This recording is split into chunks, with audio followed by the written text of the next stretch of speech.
Hello, welcome to Bored and Confused, where I review shows based on two criteria. One, was I bored?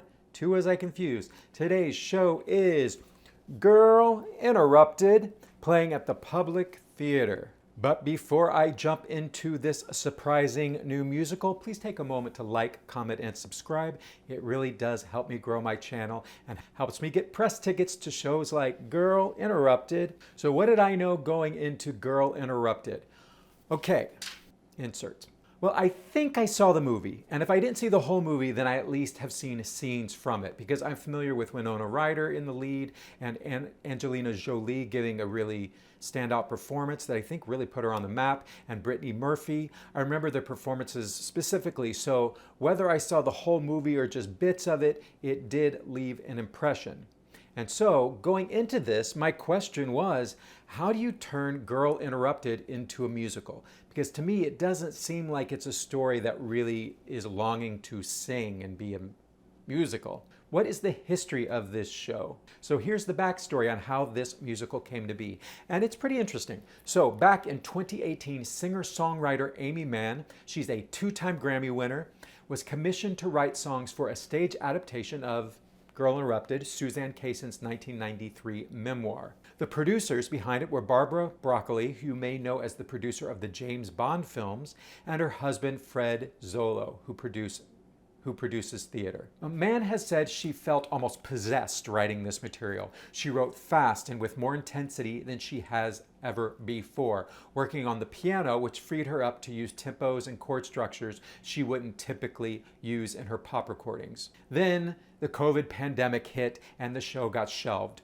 But rather than just let the songs sit there, Mann released them in her 2021 studio album, Queens of a Summer Hotel, a title she pulled from a poem by Anne Sexton, who, like the memoir's author Susanna Kaysen, was also treated at McLean Hospital, the psychiatric facility where this story takes place. That album was critically acclaimed, but I'm not familiar with it. So fast forward to November 2025, the Public Theater announced it would finally give this world premiere. The book, meaning the script, was written by Martina Mayok, who won the Pulitzer Prize for her play Cost of Living. The direction is by Tony Award nominee Jo Bonney, and the choreography is by Tony Award winner Sonya Tayeh. So, on paper, the creative team is genuinely impressive. What is Girl Interrupted about? So, if you don't know the movie or the book, Girl Interrupted is told from the point of view of our central character named Susanna. She's tried to harm herself, so she's been recommended to go to a place for young women who are dealing with psychological issues. She signs herself in and then finds she can't get herself out until she basically conforms to what society expects of her. Once she's there, she makes friends and enemies with a collection of girls, and we get to know about 5 or 6 of them. There's one who used to live in Mexico City. There's one who set herself on fire and burned her face. There's the daddy's girl who checks in for a few months, leaves, and then comes back again every year. There's Susanna's roommate who seems completely sane until she's not. And then there's Lisa. In the movie, Lisa was played by Angelina Jolie, and she's the bad girl who keeps escaping and keeps getting brought back. And I think she kind of wants to come back. So that rounds out our cast of crazy young women. So here, Lisa is played by King Princess, a pop musician making her theatrical debut, and Susanna is played by Juliana Canfield, who you may know from Stereophonic on Broadway. Now, the trouble with the show, if you ask me what it's about, is that there's not really a plot. There's not a traditional narrative, and Susanna is our main character, but she doesn't have a strong want. Yes, she wants to get out, but she's not really doing anything to get herself out. She's frustrated. She self-harms. She starts to wonder if maybe she really does belong there. It's a lot of psychological back and forth. The show also begins with a flash forward. Susanna is 20 years later, and she seems to be doing all right. So we know she gets out. She's going to be fine. There are no stakes. So let's talk positives and negatives. So what is working? The score is very interesting. It's been orchestrated to primarily use 3 to 4 musicians. The primary instruments are piano, electric bass, acoustic guitar, and violin, and there's a little flute thrown in as well. Now, some of these instruments are played off stage, but one of the things that is clever and that I really enjoy is that we get to see several actors play live. Manuel Feliciano plays all the male characters in this show, and he never has more than a few lines at a time because it's really not about him. But he is an excellent guitarist. He also plays electric bass too, and he sings and he acts. And there's also a few moments where he plays violin alongside another violinist, Lauren Jean Thomas. She's a singer-musician who plays bass, flute, and the violin very well. So let's talk about set design. It's very minimal, but I thought it was evocative of the era, the 1960s, and of an institution. There's a particularly interesting circular piece in the middle of the stage that lowers to become an art gallery, specifically the Frick Museum, which is a scene from the memoir. The costumes are all period appropriate and match the character of each girl. Emily Skinner is also in this. She plays the one lady doctor, and they don't call her that, but it's all male doctors and she's the one female doctor. And she's good, but underutilized. The lyric writing has some clever moments, some clever word play. There's some nice tunes, and it's got a very distinctive sound. And I was sitting in the third row center, and it was a real pleasure to see their work close up. So here are my negative things that don't work as well. My main problem is that the show wallows. There's no narrative engine. Our lead character isn't fighting for anything.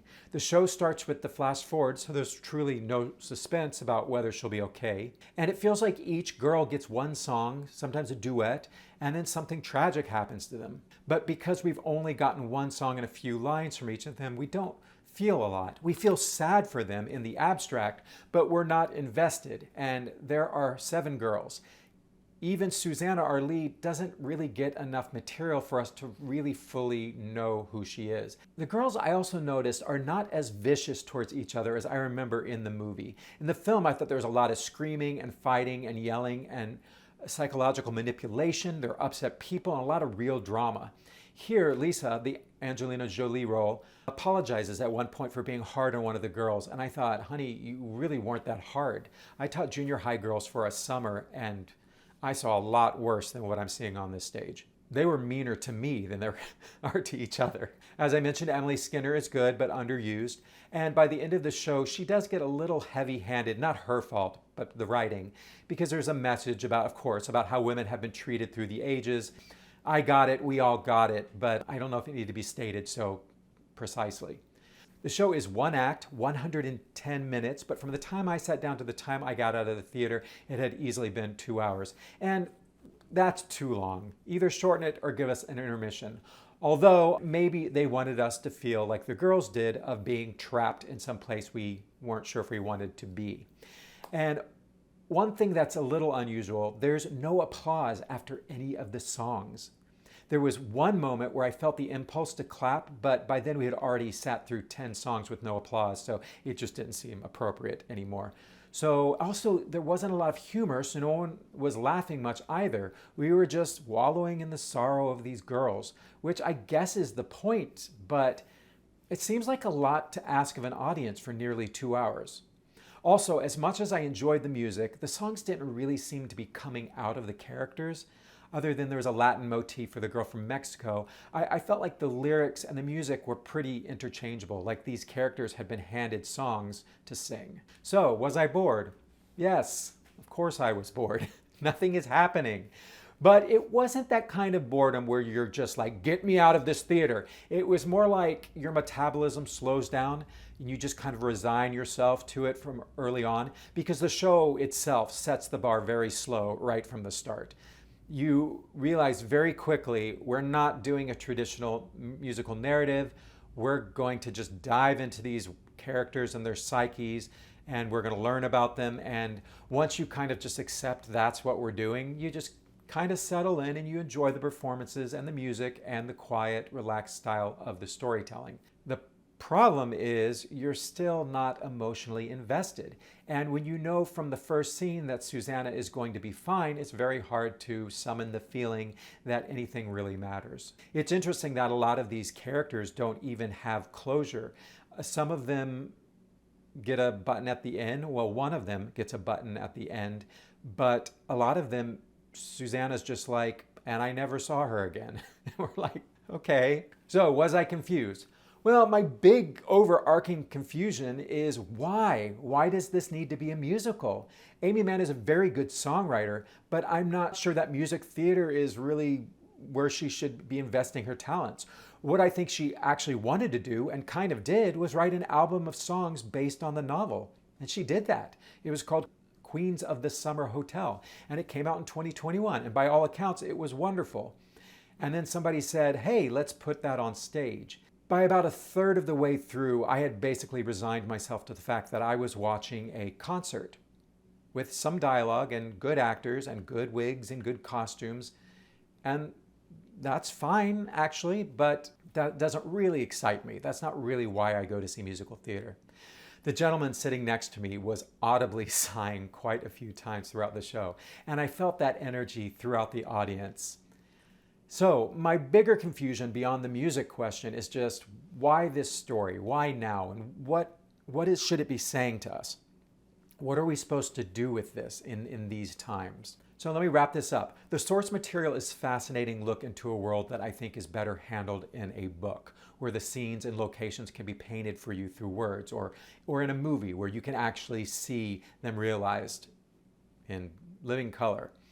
In a theater with a simple set, I think you lose one of the main things that make this story compelling. And I honestly don't think I'm gonna remember this show a year from now. So, reasons to see the show. Well, the number one reason is if you're a fan of Aimee Mann's album and you love these songs, then absolutely this is the show for you. You should go and treat this as a concert with some context about these characters and really just enjoy the live music and the singing. That's what's great about musicals. Also, if you love the movie or you love the book, then I think you're gonna wanna add this to and have a trilogy, having seen all three or read and seen all three. I think the writing team has done a careful, thoughtful job translating this memoir onto the stage. The direction is very beautiful and the lighting, it's all very lovely. And I think you might enjoy seeing how this has all been done. Also, the performances are very enjoyable. There's not really a single standout performance that you're going to be talking about on your way home, but everything is executed with craft and with care. So, how I got my tickets and where I sat. I was lucky enough to get press tickets to see this, although after this review, I hope the public theater continues to give me press tickets. So I had an amazing seat, third row center right in the middle, and that's one of the things that kept me from feeling too bored, is just I really was getting to see these actors close up, and that is just really enjoyable, and really hear the music acoustically washing over me. So where do you get your tickets for cheap? I think you're gonna be able to score cheap seats to this. If you want to see the show without paying full price, here are your options. $40 student rush at the box office, which opens at 5 p.m. or 1 hour before the matinees.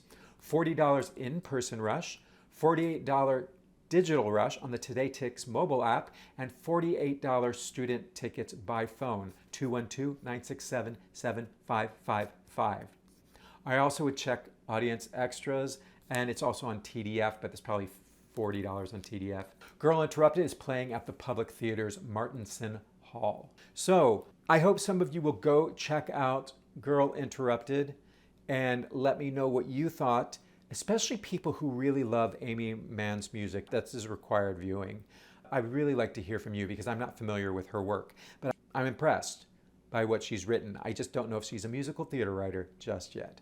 All right, thanks for watching Girl Interrupted, and I will see you at the next one, which might be Romeo and Juliet. Ever heard of that? I think that's coming up. All right, bye. Don't wanna drift away, wanna stay inside the play. Keep me engaged, keep me amused with what's in front of me. 'Cause I don't